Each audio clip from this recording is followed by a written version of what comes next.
Bonsoir, merci beaucoup. Merci à ceux d'être restés si tard pour ce sujet sur l'infection à Clostridium difficile en gériatrie. Effectivement, vous avez déjà parlé un peu de microbiote, donc on va revenir là-dessus et probablement plus sur une partie essentiellement thérapeutique. Les infections à Clostridium difficile, c'est un problème qui est majeur. Alors on commence souvent les topos comme ça, mais qui est vraiment majeur aux États-Unis. S'il y a une frange de population qui est touchée, c'est certainement la population âgée. Donc je suis ravi d'être là ce soir, aussi pour ça, pour effectivement m'adresser à la population qu'on voit le plus avec des infections à Clostridium difficile dans un hôpital. Il y en a en gériatrie, il y en a en maladie infectieuse, il y en a en médecine polyvalente, il y en a en gériatrie. En fait, les seules personnes qui sont un peu conscientes du fardeau de la maladie, c'est les gens qui s'intéressent aux patients âgés pour plusieurs raisons. C'est d'abord une population plus vulnérable, qui fait plus d'infections, et c'est une population qui parfois reste longtemps en SSR ou en SLD et qui voit les problèmes de récidive, ce qui n'est pas le cas de la plupart de la population touchée par les infections à Clostridium difficile. Alors, l'âge, c'est un facteur de risque au niveau de l'incidence. On sait que les patients âgés font plus d'infections à Clostridium difficile. C'est probablement le type d'immunodépression, si on prend un terme à la mode qui est l'immunosénescence, qui est le plus à risque pour l'infection à Clostridium difficile. Quand on regarde les patients greffés, les patients qui ont des hémopathies n'ont pas plus d'infections à Clostridium difficile que des patients du même âge. C'est vraiment l'âge qui est majeur. Et ça, c'est en train d'être exploré. Il y a pas mal d'études immunitaires qui sont en cours et on arrivera peut-être à avoir donné. Donc ils en font plus. Et c'est vraiment proportionnel à l'augmentation de l'âge.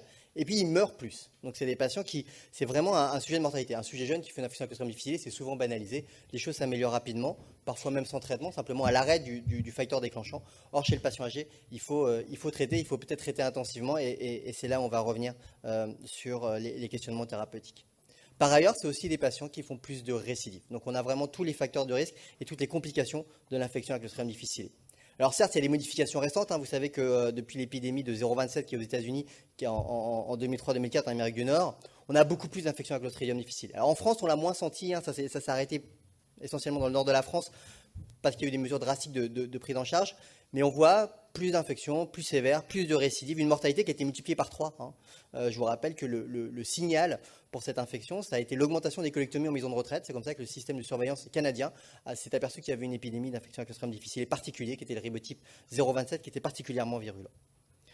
Le problème aussi, c'est que dans ce cas-là, on sait que le flagelle est moins efficace. Alors, ce n'est pas un problème microbiologique, parce que la CMI, la résistance microbiologique au flagelle, elle n'a pas bougé. Pour autant, pour des phénomènes qu'on n'explique pas, ce ribotype plus actif semble résister au flagelle et surtout récidive. Et puis, il y a de plus en plus de cas communautaires. Alors, vous allez me dire, quel est l'intérêt? L'intérêt, c'est pour nos patients âgés qui sont en EHPAD. Alors, c'est une espèce de black box, on en discutait à la pause avec notamment Laurent et d'autres personnes investies. On ne sait pas très bien ce qui se passe en EHPAD, mais il est probable qu'il y ait des cas d'infection à Clostridium difficile. Et pour l'instant, on n'a pas beaucoup de données, mais on y travaille. En tout cas, ces cas qui sont considérés comme communautaires ne sont certainement pas... la suspicion d'infection à Clostridium difficile doit être importante. Pendant longtemps, on a dit c'est une infection liée aux soins. Les labos de bactériaux étaient à même de refuser une recherche à Clostridium difficile chez les patients qui n'avaient pas été hospitalisés depuis plus de 3 jours. Maintenant, on sait que ça survient dans nos urgences. Il y a même des endroits aux États-Unis où on arrive à 30% d'infection à Clostridium difficile communautaire. Et dans la population âgée, on est avec des seuils parfois plus importants. La symptomatologie, ça semble basique, mais une diarrhée, c'est pas clair ce que c'est qu'une diarrhée. La règle OMS, c'est 3 selles non moulées par jour. Alors, quand vous demandez à quelqu'un, il a la diarrhée, il a eu beaucoup de sel, sa santé est mauvaise. C'est complètement aléatoire. Il faut vraiment revenir à la définition OMS.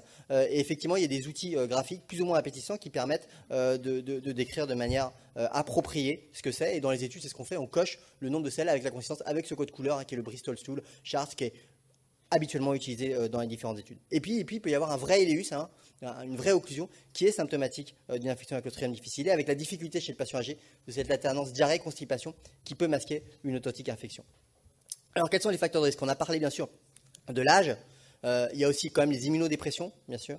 On sait que les femmes font plus d'infections à Clostridium difficile que les hommes. Et surtout, le facteur majeur, c'est d'en avoir déjà fait. Parce que l'infection à Clostridium difficile, plus on en fait, et on rentre dans un cercle espèce de vicieux d'infection à Clostridium difficile, duquel il est difficile de sortir. Et donc, il faut prendre énergiquement en charge le premier épisode pour éviter de tomber dans ce cercle vicieux pour lequel il est très difficile de sortir. Alors, bien sûr, le Clostridium difficile, on l'a probablement tous, ou en tout cas, on l'absorbe à un moment lors de notre vie parce qu'on est à l'hôpital, parce qu'on a des soins, parce qu'on prend des antibiotiques. Et vous savez qu'un des facteurs de risque majeurs, c'est la prise d'antibiothérapie.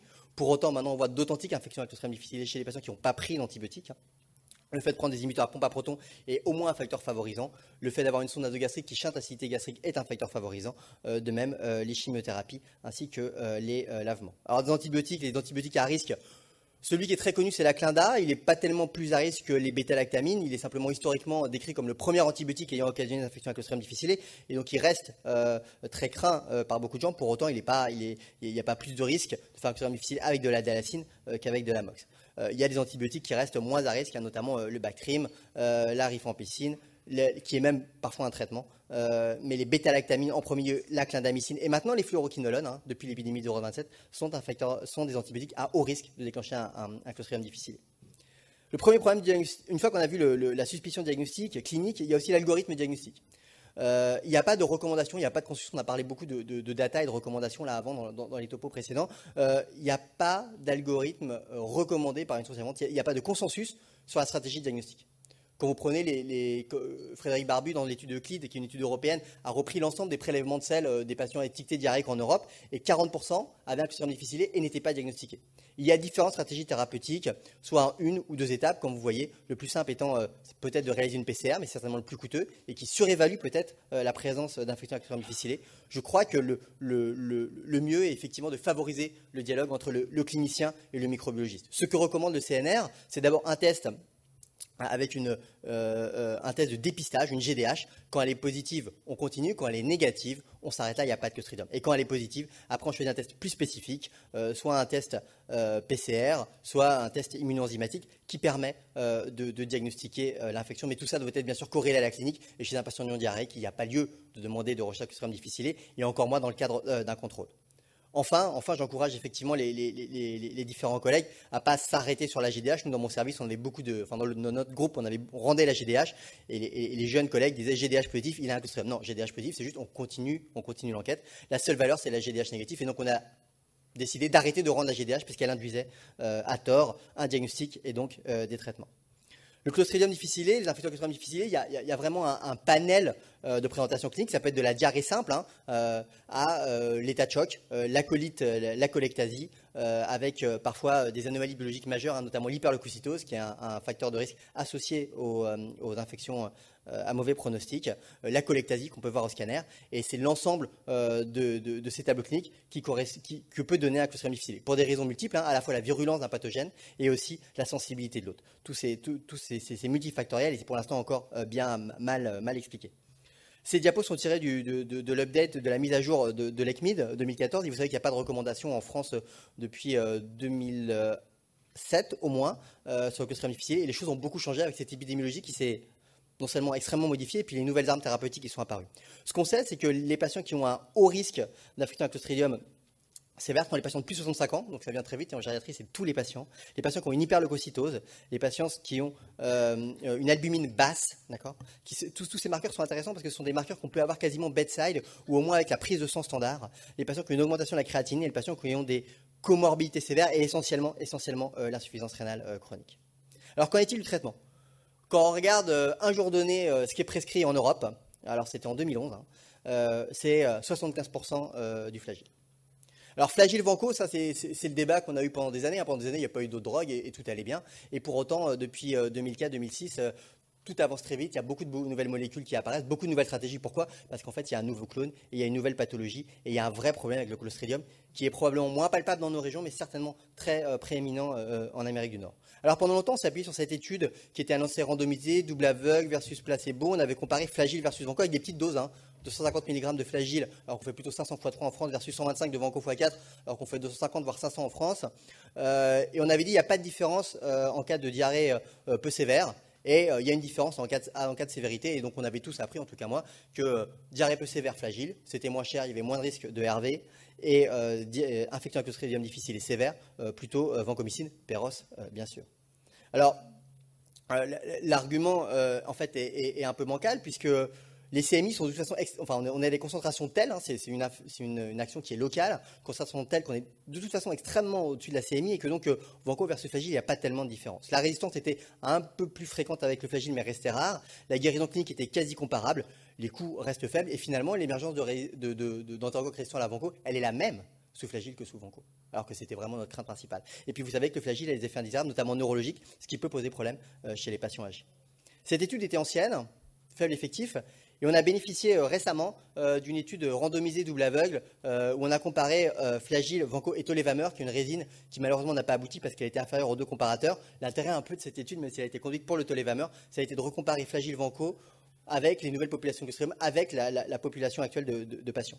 Et on s'aperçoit qu'en fait, il y a une différence qui est quasi significative entre flagyl et vanco, même dans les cas modérés. Quand on regarde en termes de guérison précoce, de récidive ou d'infection peu sévère, bien sûr, la différence est moins significative en cas d'infection peu sévère. Pour autant, il y a une différence et l'éditeur conclut que le flagyl est peut-être une drogue de belle-mère. C'est comme ça que c'est intitulé pour le Clostridium difficile. En termes de RV, quand vous regardez flagyl versus vanco, eh ben, il n'y a pas de différence. L'émergence d'entérocoques résistant à la vanco, auquel on craignait tous, qu'on prend de la vancomycine et qu'on l'absorbe au niveau digestif, on pouvait craindre qu'il y ait une émergence majeure d'entérocoques résistants à la vanco. Il n'y a pas de différence sur le long terme. Donc ça, c'est important en termes écologiques. On ne risque pas de créer d'émergence de résistance à la vanco. Donc pour moi, le flagyl, ça reste, mais là, c'est quelque chose qui n'engage que moi. Dans une population gériatrique qui déjà donc, a un facteur de risque d'infection à Clostridium sévère, reste une drogue qu'il faudrait presque ne pas utiliser. Alors après, vanco versus teico, il y a peut-être une meilleure efficacité de la teico, de la targo. Et dans les cas graves, moi j'utilise la targo-péros, et on l'a fait récemment, et ça se passe relativement bien. On a peut-être une meilleure efficacité encore que la vanco-péros. Il y a des recommandations européennes que je vous encourage à lire, qui sont publiées sur le site de l'ECMID, de la Société européenne, qui recommandent en cas de diarrhée non sévère, flagyl, vanco, fidaxo sur la même ligne thérapeutique, d'arrêter bien sûr le traitement. Et en cas de forme sévère ou compliquée, vanco ou fidaxo, on va y revenir, et flagyl. En général, dans ce cas-là, s'il s'agit d'une association flagyl-IV, vanco-péros, pour être sûr d'avoir une efficacité au site, puisque quand vous êtes en ileus, en général, on ne sait pas si la vanco-péros diffuse bien, et le flagyl peut permettre de compenser. Et puis parfois, dans les formes extrêmement sévères, on utilise la tigecycline, qui est en fait un peu en recours, et on va voir les autres thérapeutiques de sauvetage. Dans les formes chirurgicales, qui sont peu fréquentes chez les patients âgés, en tout cas, ils sont souvent récusés pour la chirurgie, ça correspond à vraiment un petit nombre de patients, et le problème du Clostridium, ce n'est pas tellement les formes graves qui sont exceptionnelles, c'est vraiment la récidive. Mais pour ces patients-là, peut survenir chez les patients âgés, le taux de mortalité est extrêmement élevé et le moment optimal pour l'intervention est toujours compliqué. C'est qu'avant, on a encore un peu de temps et puis après, c'est trop tard, ça devient trop compliqué. Peut-être que les lactates sériques sont un bon indicateur. Alors, moi, je me suis pas mal intéressé avec l'équipe de Laurent Tellier aux stratégies thérapeutiques alternatives qu'on avait chez ces patients extrêmement sévères qu'on ne pouvait pas opérer du fait des comorbidités. Et il y a pas mal de petites séries qui ont montré que l'adjonction de vancomycine lors de coloscopie, alors il faut des coloscopistes entraînés qui n'ont pas peur d'aller dans une colite aiguë et qui injectent de la vanco directement dans le site au niveau de la colite, alors c'est beaucoup fait aux États-Unis parce qu'ils ont plus d'expérience, permet de guérir un certain nombre de patients et c'est moins compliqué. Il y a même des interventions chirurgicales avec des mises à la peau du tube digestif colique, avec des instillations directement de vancomycine et un rétablissement secondaire de la continuité qui permet aux patients de ne pas avoir de colectomie totale, avec des petites séries, notamment une équipe de Grenoble, qui ont prouvé que ça marchait pas mal. Encore faut-il que le patient puisse être opéré. Enfin, dernier volet, les immunoglobulines polyvalentes. On sait que le Clostridium, il est pathogène par ses toxines. Toxine A, toxine B, toxine binaire, et c'est ça qui rend un Clostridium pathogène, et vous savez qu'un Clostridium sans toxine n'est pas pathogène. Il y a des immunoglobulines antitoxines qui sont en train d'être commercialisées, spécifiques d'antitoxines. Pour autant, elles ne sont pas encore tout à fait elles n'ont pas d'AMM. Elles ont peut-être des ATU, mais pas récemment en tous les cas. Et donc, ce qu'on peut faire, ce qui a été fait, et ce qui marche en temps, qu'on a fait une fois ou deux, c'est chez les patients extrêmement sévères pour lesquels on n'avait pas de recours chirurgical parce que le patient n'aurait pas supporté l'intervention.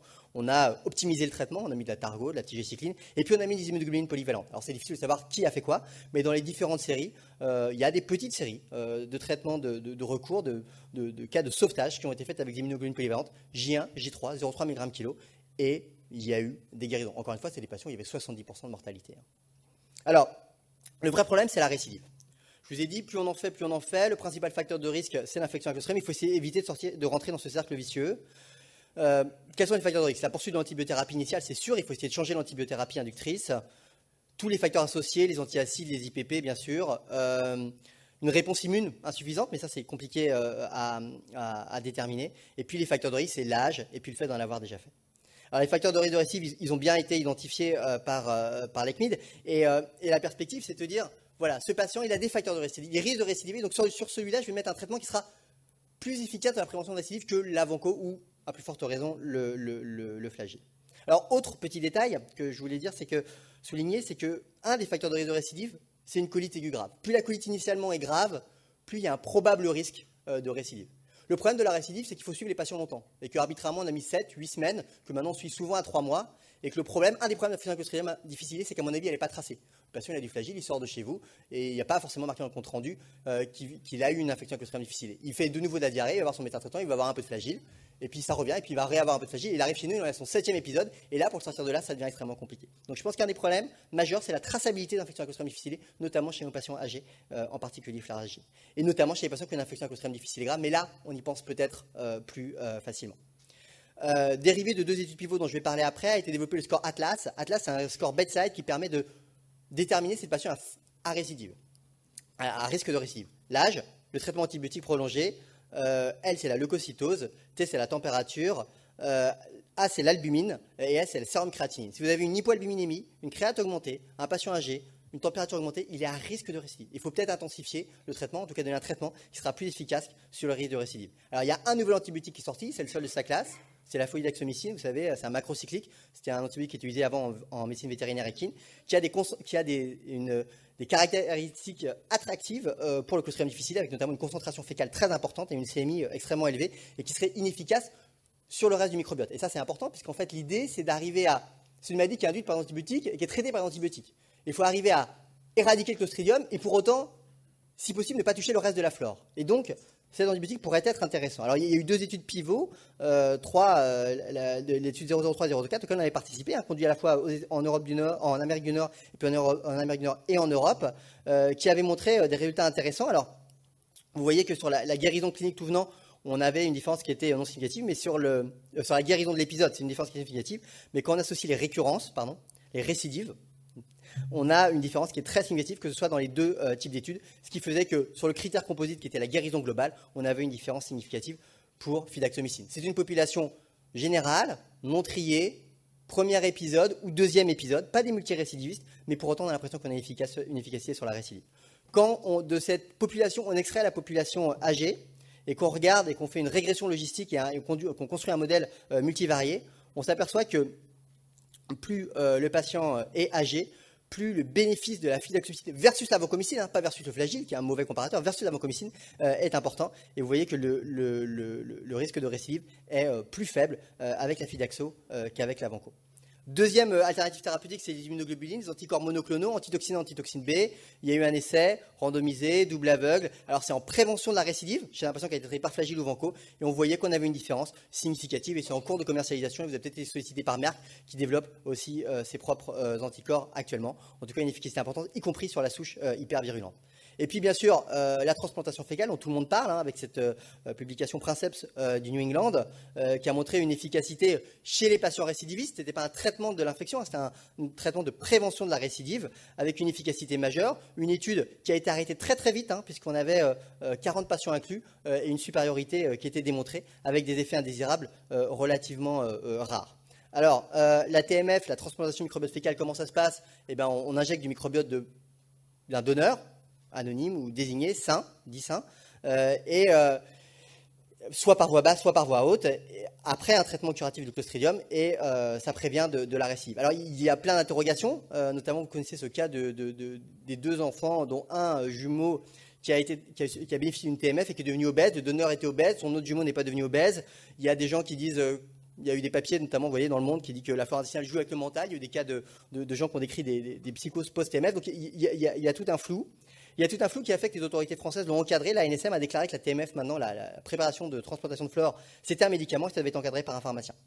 Et donc, son encadrement a été promulgué, notamment dans le cadre d'essais cliniques, initialement, uniquement des essais cliniques, qui demandaient un screening microbiologique que je vous ai mis ici, que je vous invite à consulter sur le site de la NSM, qui est en pratique infaisable, qui est extrêmement lourd, avec un screening des donneurs qui était tellement compliqué qu'en fait, on n'arrivait jamais à transplanter les patients.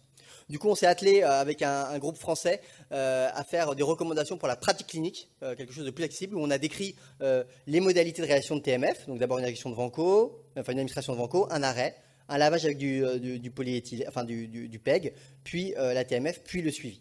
On a déterminé aussi ce qui était possible de faire et qui était le screening des patients, notamment l'interrogatoire. Si vous prenez l'interrogatoire du New England, il était extrêmement intrusif, extrêmement invasif, et c'est très compliqué, notamment pour des gens de la même famille, d'être aussi intrusif dans leur vie privée. Et donc on a limité, ce qui nous semblait à peu près raisonnable au vu de la littérature des données, pour que ce soit pratique, pour que ce soit faisable. Parce que ce qui se passe, c'est qu'il y a beaucoup de gens qui croient, on voit sur Internet, hein, on voit des gens qui disent la TMF guérit l'autisme. Vous imaginez bien une famille avec un enfant autiste désespéré. C'est très simple, hein. Vous regardez sur le New England, c'est vraiment marmiton. Il suffit d'un mixeur et d'une machine à café. Et c'est ce que craignait la NSM. Elle voulait l'encadrer. Seulement, elle l'encadrer de manière tellement sévère qu'à mon avis, les gens passent outre et donc ne faisaient plus ou faisaient encore plus de manière non officielle. Et donc, l'avantage de ces recommandations, c'est qu'elles sont un peu entre les deux et elles permettent de rendre cette stratégie utile, qui encore une fois est une stratégie majeure dans la prise en charge d'infections à Clostridium difficile. On l'a fait pour 4 patients, notamment de Sainte-Périne, je ne sais pas si Laurent s'en rappelle, qui n'ont plus récidivé par la suite, hein, qui étaient des multirécidivistes. Donc il y a quelques questions autour de la TMF. D'abord le screening, qu'est-ce qu'on fait? Est-ce qu'on fait un bilan exhaustif? Le deuxième, c'est est-ce que c'est un donneur qui est désigné? On dit qu'il faut quelqu'un de la même famille, sous le même toit, pour avoir des microbiotes un peu similaires. Ou est-ce que c'est un donneur universel? Vous savez qu'aux États-Unis, il y a des gens qui ont il y a OpenBiome qui a fait une banque de dons avec des donneurs anonymes, hein, tout est mélangé. Est-ce qu'on congèle, ce qui permet aussi d'avoir la disponibilité, parce que sinon c'est le matin la selle fraîche, ce qui n'est pas forcément évident. Est-ce qu'on peut déshydrater et présenter sous forme de pilules, de gélules, ce qui est beaucoup plus effectivement acceptable? Est-ce qu'on a un donneur unique, un donneur multiple? Est-ce qu'on administre par voie haute, par voie basse? Il n'y a pas d'essai comparatif. Et puis l'avenir, c'est la flore synthétique, hein. Maintenant, il y a des structures qui commencent à fabriquer du microbiote avec des bactéries non pathogènes qui probablement pourraient nous astreindre de ce risque supputé d'obésité, de pathologie auto-immune, d'éventuelles néoplasies digestives.